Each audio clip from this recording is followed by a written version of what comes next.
jus de grenade, thé vert, curcuma, chou ou encore brocoli. Régulièrement, les magazines vantent les bienfaits anti-vieillissement et anti-cancer de ces épices ou aliments. C'est en raison de leur forte teneur en antioxydants, vitamine C, E, bêta-carotène et minéraux. Mais sur quelles données se fonde cette réputation ? Le milliard de cellules qui constituent notre organisme respire et produit des dérives de l'oxygène, les fameux radicaux libres. Ces molécules, dont la production est encore favorisée par le stress, la pollution ou encore le soleil, sont en partie responsables du vieillissement de notre organisme. Or, les antioxydants les protègent contre cette oxydation. Une question d'équilibre et de régularité. Les scientifiques savent en effet qu'une alimentation équilibrée et donc un apport régulier en antioxydants permet de lutter contre des maladies liées au vieillissement, diabète, hypertension, cancer.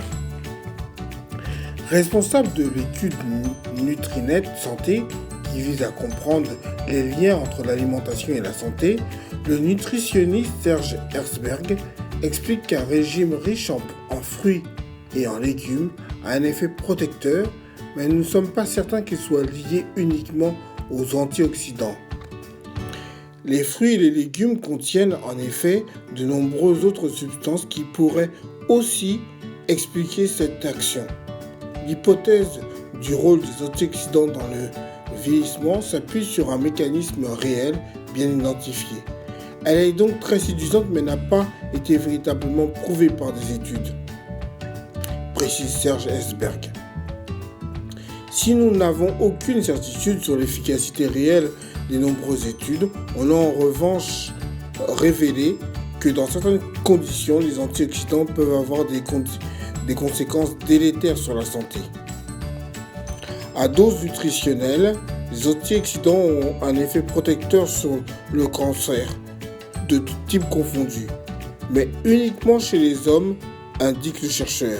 Les bénéfices n'ont pas été observés chez les femmes, certaines parce qu'elles mangent spontanément plus de fruits et de légumes. Elles se sont donc retrouvées en surdose d'antioxydants, analyse-t-il. Les scientifiques ont en effet noté un effet délétère, un taux plus important de mélanome cancéreux, de cancer de la peau chez la femme, prenant des compléments d'antioxydants. Les déficiences en vitamines et minéraux pourraient favoriser la survenue de cancer, mais une supplémentation peut aussi se révéler néfaste pour certaines catégories de la population. Dans l'étude Suvimax, les résultats rapportent également que la prise d'antioxydants augmente le taux de cancer de la prostate chez l'homme à risque. Tout est donc question de dosage. En effet, une forte dose d'antioxydants peut avoir une action pro-oxydante contraire à l'action initiale attendue. Cela pourrait même empêcher l'apoptose, un processus cellulaire qui protège contre le cancer, explique Serge Herzberg. Des observations confirmées par d'autres travaux.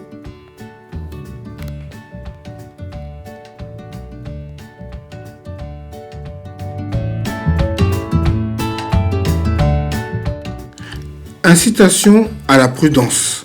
Des études finlandaises et américaines ont en effet conclu que la prise de bêta-carotène augmentait le risque de cancer du poumon chez les gros fumeurs et les travailleurs de l'amiante. Autre exemple, des travaux ont montré que des doses élevées de vitamine E augmentent le risque de cancer, d'accident vasculaire cérébral et hémorragique. Des résultats qui incitent donc à la prudence. Mais faut-il pour autant diaboliser les antioxydants ?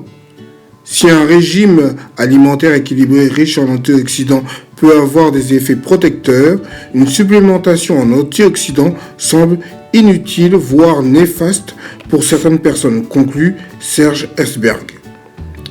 En attendant de comprendre précisément les mécanismes en jeu, il est donc préférable de ne pas consommer des compléments alimentaires antioxydants, excepté en cas d'indication précise identifiée par son médecin.